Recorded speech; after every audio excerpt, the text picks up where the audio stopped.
Beneath the surface of our planet's most beautiful waters lie stories of tragedy that will forever change how you think about diving. These are the final moments of 5 experienced divers whose expertise couldn't save them from the deadly mistakes that turned routine expeditions into underwater nightmares.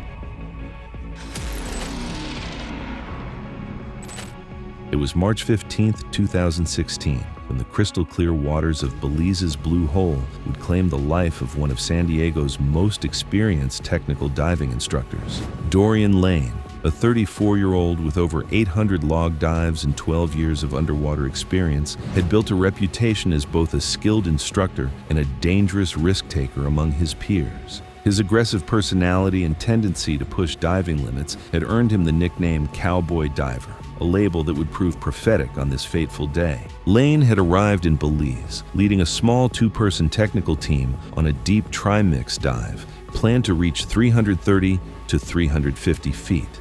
The weather conditions were marginal, with 15-knot winds creating 4-foot swells, causing concern among the boat crew. Despite briefing reminders about exertion and CO2 buildup risks at deep depth, Lane insisted the dive would be routine and downplayed concerns from the crew. His dive plan called for 8 minutes of bottom time at 420 feet, requiring a complex 90-minute decompression schedule. Lane's trimix gas mixture contained 10% oxygen, 70% helium, and 20% nitrogen, appropriate for the planned depth. However, warning signs appeared during pre-dive preparations when his primary second stage began to intermittently free flow, a serious gas-wasting issue Lane ignored in his rush to descend. The dive team noticed Lane seemed unusually distracted and hurried during equipment checks, skipping his normally methodical safety routine. His dive buddy expressed serious concerns about the aggressive dive profile, but Lane insisted on proceeding as planned, demonstrating the overconfidence that would soon prove fatal. At 350 feet, increased breathing resistance and exertion from poor trim and descent control caused him to work harder than planned. This increased exertion caused dangerous carbon dioxide buildup in his system, leading to impaired judgment and confusion. His dive computer began alarming at 380 feet as he exceeded safe descent rates, but the CO2 narcosis prevented him from processing these critical warnings effectively. Upon reaching 420 feet, severe carbon dioxide retention caused Lane to become completely disoriented and lose buoyancy control.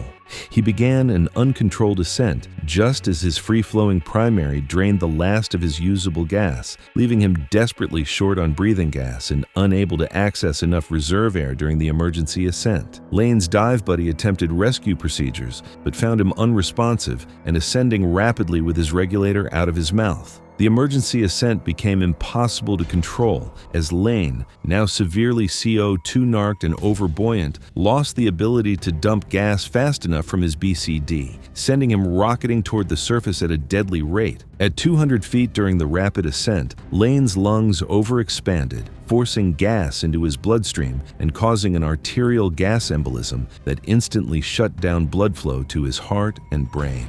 Frothy, blood-tinged fluid appeared in his airway from severe pulmonary barotrauma as expanding gas tore through his lung tissue. The gas embolism blocked critical blood flow to his heart and brain, causing immediate cardiac arrest at 100 feet depth. Surface recovery efforts found Lane's body showing severe signs of pulmonary barotrauma with no vital signs. Coast Guard medical examination confirmed the cause of death as arterial gas embolism resulting from an uncontrolled ascent from extreme depth. The investigation revealed that Lane's carbon dioxide retention was caused by overexertion and poor breathing technique at depth, compounded by his equipment failures and rushed preparation. The dive operation was immediately suspended for 6 months, while safety protocols underwent a complete overhaul. Lane's death led to new industry standards requiring mandatory gas analysis verification and comprehensive CO2 monitoring training for all technical divers. His family's wrongful death lawsuit resulted in a $2.3 million settlement and the permanent closure of the dive operation. While Lane's tragedy unfolded in the open waters of the Caribbean, another experienced diver would soon discover that overhead environments pose their own deadly challenges. Just over a year later, the flooded caves of Mexico's Yucatan Peninsula would become the scene of an equally devastating accident. It was August 22, 2017, when the ancient limestone caves of Mexico's Dos Ojos cenote would become a tomb for a promising marine biology researcher. Iris Thompson, a 28-year-old scientist from Boston, had dedicated her career to understanding underwater ecosystems. With 450 logged cave dives and advanced certifications, Thompson was known for her meticulous approach to safety and methodical research techniques. However, she harbored a secret fear, mild claustrophobia that she managed through controlled breathing exercises, a vulnerability that would prove crucial in her final moments. Thompson had traveled to Mexico's Yucatan Peninsula to collect water samples from unexplored cenote passages for her groundbreaking research on ecosystem adaptation. Her mission required penetrating 800 feet horizontally into the Dos Ojos cave system at 60 feet depth, carrying specialized collection containers and scientific equipment. Recent heavy rainfall had dramatically altered conditions within the cenote. Water levels had risen 6 feet, creating stronger currents and destabilizing limestone formations through increased water percolation. The normally crystal clear visibility of over 100 feet had been reduced to a murky 15 feet due to sediment stirred up by the storms. Local dive guides had issued warnings about unstable rock formations, reporting recent minor collapses caused by water erosion throughout the cave system. Despite these concerning conditions, Thompson pressed forward with her research timeline. Her equipment included twin steel tanks, pressurized to 3,200 psi, multiple dive lights, and her precious scientific sampling gear. During pre-dive preparations, her primary light began flickering intermittently, indicating potential battery failure. Thompson entered the flooded cave and began her methodical journey toward the research site. At 400 feet penetration, her primary light failed completely. This critical equipment failure violated the fundamental 3 lights rule of cave diving, but Thompson made a fatal decision to continue using only her backup lighting rather than abort the dive. Driven by scientific ambition, she pressed beyond her planned turnaround point despite the reduced visibility, also violating the rule of thirds for gas management. The cave seemed to close in around her as she swam deeper into the limestone labyrinth, her claustrophobia beginning to surface as the walls narrowed. At 750 feet penetration, the weakened cave structure finally gave way. A large section of weakened ceiling rock, loosened by weeks of percolation and storm runoff, suddenly broke free from above. The falling rock struck Thompson's lower body, pinning her legs against the cave floor and trapping her in place. The impact shattered 3 vertebrae in her lower back and ruptured her buoyancy compensator, causing immediate loss of buoyancy control. The falling debris also severed Thompson's air supply when it damaged her regulator's first stage, creating a catastrophic air leak that rapidly depleted her remaining gas. Trapped beneath the limestone slab with her legs immobilized, Thompson desperately attempted to reach her backup regulator, but her crushed spine prevented her from bending forward.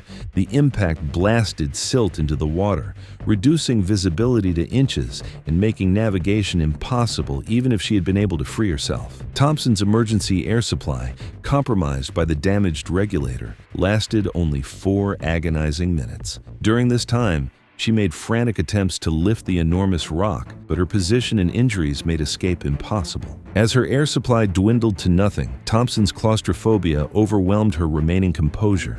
She died from drowning and crush injuries, her body remaining pinned 750 feet inside the flooded cave system. Recovery operations required specialized cave rescue teams equipped with pneumatic lifting equipment. It took 18 hours of dangerous work to reach Thompson's body and free it from the limestone trap. Dos Ojos cenote was permanently closed to diving after engineers determined the entire cave system had become structurally compromised. Thompson's death prompted new regulations requiring geological stability assessments before issuing cave diving permits. Natural cave systems weren't the only underwater environments claiming lives during this period.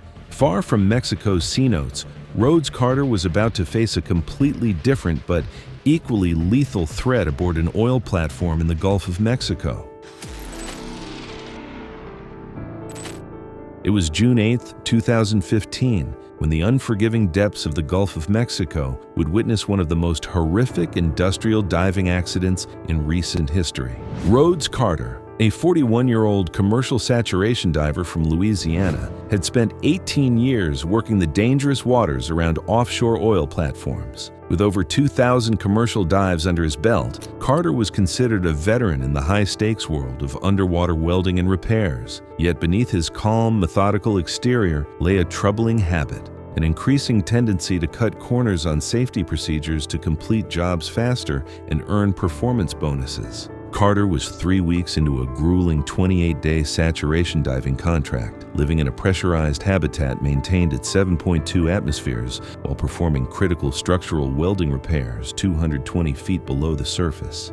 The saturation diving system allowed him to work at depth for extended periods without lengthy decompression. But it also meant living in a pressurized environment that could become a death trap if anything went wrong. For 3 days, the saturation system had been experiencing intermittent seal problems, requiring manual adjustments during chamber transfers. The transfer trunk door seals showed visible signs of corrosion and irregular seating during daily inspections. These warning signs should have triggered immediate maintenance protocols, but production pressures and Carter's impatience with safety procedures led to these critical issues being overlooked. Weather conditions had been challenging, with 25-knot winds creating 8-foot seas that delayed operations. Carter had been complaining about persistent headaches and joint pain, early symptoms that could indicate decompression sickness, but he attributed these to normal effects of extended saturation diving rather than seeking medical evaluation. The rig's diving supervisor had noticed Carter's increasingly cavalier attitude toward safety protocols,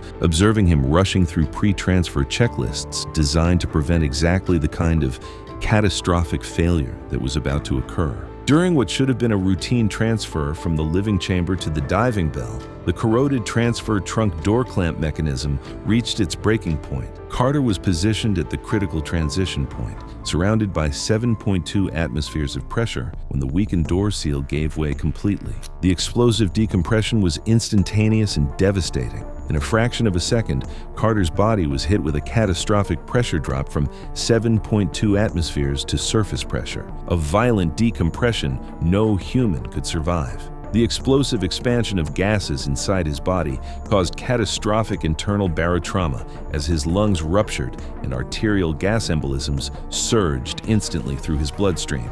The explosive force launched Carter's body against the steel chamber walls with tremendous impact, causing massive blunt force trauma. His lungs ruptured from rapid gas expansion, sending arterial gas embolisms racing through his bloodstream to block vital circulation to his brain and heart. His eardrums burst from the pressure differential, and his sinuses hemorrhaged extensively. The decompression shock damaged internal systems and left the chamber's communications inoperable, cutting off any chance of immediate assistance. Within seconds, the arterial gas embolisms reached his brain and heart, causing immediate loss of consciousness and cardiac arrest. Recovery teams found Carter's body showing unmistakable signs of explosive decompression, massive internal trauma combined with characteristic injuries of severe barotrauma. Investigation revealed a shocking pattern of neglected maintenance, with transfer trunk seals having gone without proper servicing for over 6 months in direct violation of federal safety regulations. The oil company faced $4.7 million in OSHA fines and was mandated to replace all saturation equipment across its fleet. Carter's death led to sweeping changes in federal regulations, requiring daily seal inspections and mandatory backup safety systems. His family received a $3.2 million wrongful death settlement. The industrial diving community was still reeling from Carter's death when another experienced diver, Tatum Wells, would face her own deadly encounter with the hazards lurking within the twisted metal corridors of a sunken warship. It was November 14, 2018, when the skeletal remains of the USS Oriskany would claim another victim in the treacherous waters of the Gulf of Mexico. Tatum Wells, a 31-year-old dive shop owner from Mobile, Alabama, had built her reputation on pushing boundaries and exploring the most challenging underwater environments. With 650 log dives and advanced wreck diving certifications, Wells possessed an adventurous spirit that often bordered on recklessness, driving her to venture into restricted areas that more cautious divers avoided. Wells had organized this charter expedition to the famous aircraft carrier wreck to capture promotional photographs for her struggling dive shop. The USS Oriskany, sitting upright in 145 feet of water, offered spectacular diving opportunities, but also presented serious hazards for those who dared to penetrate its interior spaces. Recent storms had dramatically altered the wreck's condition, shifting massive amounts of debris and creating new entanglement hazards throughout the ship's corridors. Abandoned fishing nets and cables now draped across multiple entry points, creating a deadly maze of entanglement risks. Wells saw these obstacles as minor inconveniences rather than serious threats to her safety. Her dive plan called for deep penetration into the ship's hangar deck using only a single aluminum tank, a violation of standard wreck diving protocols. Even more concerning, Wells had decided to forgo the use of safety lines and carried only one cutting tool. During equipment preparation, Wells's primary dive knife became loose and eventually fell out completely, leaving her with no cutting tools for emergencies. When her dive buddy expressed concerns about penetrating unfamiliar areas without proper safety equipment, Wells dismissed these warnings with characteristic overconfidence. At 120 feet inside the hangar deck, Wells encountered the deadly consequence of the recent storms. A dense tangle of abandoned fishing nets hung unnoticed in the compartment. As Wells shifted for a better camera angle, her fin brushed the mesh, snagging her tank valve, and each attempt to pull free tightened the net around her legs and inflator hose. Wells's attempts to free herself only made the situation worse, as her struggles caused the nets to tighten around her equipment and body. The synthetic mesh scraped through her wetsuit, causing shallow cuts that immediately began leaking small clouds of blood into the water. Her frantic movements caused her to become inverted, with her head pointing downward. The entanglement pulled Wells's primary regulator from her mouth during her desperate struggle, and the twisted nets prevented her from reaching her backup regulator. Without her lost dive knife, she had no cutting tools to sever the nets. The fishing net material had also damaged her regulator hose, creating a rapid air leak that reduced her remaining air supply from 1,800 psi to 400 psi in minutes. Wells's inverted position made it impossible for her to inflate her BCD for emergency ascent, trapping her at depth as her air supply continued depleting. Her dive buddy attempted a rescue, but lacked cutting tools and became partially entangled himself, forcing him to surface for help. Alone and trapped 120 feet inside the wreck, Wells fought desperately against the nets as her air supply dwindled to nothing. The combination of blood loss, stress, and rapid gas depletion created fatal circumstances. Wells drowned after her air supply was completely exhausted, her body remaining suspended upside down in the fishing nets deep within the USS Oriskany's hangar deck.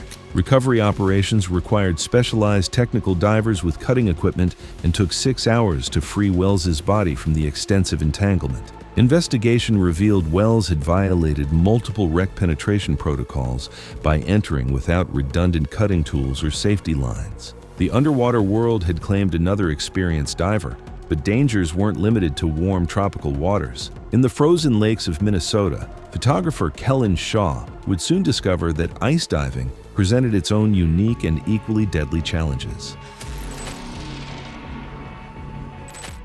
It was February 3, 2018, when the frozen wilderness of Lake Superior would become the final resting place for one of Minnesota's most dedicated underwater photographers. Kellen Shaw, a 36-year-old professional photographer from Duluth, had spent years perfecting his craft in the unforgiving cold waters of the Great Lakes. With 920 log dives and specialized cold water certifications, Shaw was known for his breathtaking images of ice formations and frozen lake ecosystems. However, his perfectionist nature often drove him to dangerous extremes, frequently extending dive times beyond safe limits in pursuit of the perfect shot. Shaw had planned this solo ice diving expedition to photograph unique frozen formations on Lake Superior's bottom during the harsh Minnesota winter. The lake's surface was locked under 18 inches of solid ice, requiring him to chainsaw entry and exit holes through the frozen barrier. Water temperature measured a bone-chilling 34 degrees Fahrenheit, cold enough to kill an unprotected diver within minutes. His dive plan called for 15 minutes of bottom time at 80 feet. Shaw's dry suit had developed small leaks in the wrist seals over months of use, a critical equipment failure he noticed during pre-dive checks, but chose to ignore rather than delay his expedition. Air temperature had plummeted to minus 15 degrees Fahrenheit, with 20-knot winds creating brutal wind chill factors of minus 45 degrees. Shaw's surface support consisted of his inexperienced girlfriend, who lacked any emergency training. This violated fundamental ice diving safety protocols, requiring trained surface support personnel. Even more dangerously, Shaw failed to properly attach his safety line, the critical lifeline that would guide him back to the entry hole under solid ice. His dive computer displayed low battery warnings during final equipment checks, but Shaw's obsession with capturing perfect photographs overrode his safety judgment. He decided to proceed rather than delay for battery replacement, eliminating his primary source of depth, time, and navigation information. Shaw entered the frigid water and began his descent. At 10 minutes into the dive, his dry suit wrist seals failed completely, allowing a surge of 34-degree water to flush into the suit and trigger immediate cold shock breathing panic. The freezing water sent him into uncontrollable gasping, and in the chaos, he lost buoyancy control, sinking past his planned depth. His dive computer failed completely due to battery exhaustion, leaving him without depth, time, or navigation information in the dark underwater environment. Disorientation and numbness set in quickly as cold shock transitioned into early hypothermia, making it harder for him to use his equipment properly. Confusion clouded his judgment, while loss of fine motor control made it impossible to operate equipment properly. His regulator began free-flowing due to ice crystal formation, rapidly depleting his air supply. The safety line that should have guided Shaw back had never been properly clipped to his harness, leaving him without navigation reference under the solid ice sheet. As hypothermia advanced, his hands became completely numb, preventing him from operating his BCD inflator or emergency signaling devices. Shaw attempted to surface, but became completely disoriented under the impenetrable ice barrier. Hypothermia-induced confusion made it impossible to locate the entry hole, and he began swimming in circles beneath the frozen surface. His body temperature continued dropping to critical levels, triggering cardiac arrhythmia. At around 40 feet, Shaw finally lost consciousness as cold incapacitation and oxygen deprivation overwhelmed him. The combination of severe hypothermia and cardiac arrest proved instantly lethal.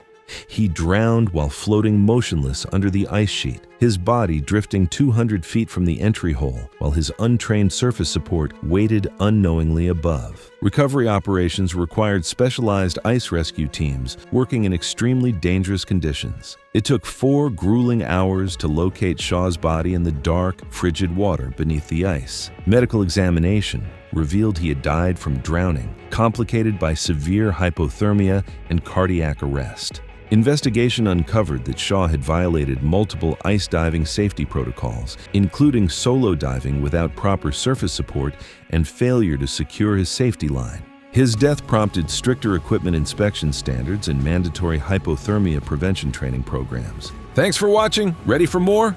Click the next video on your screen now.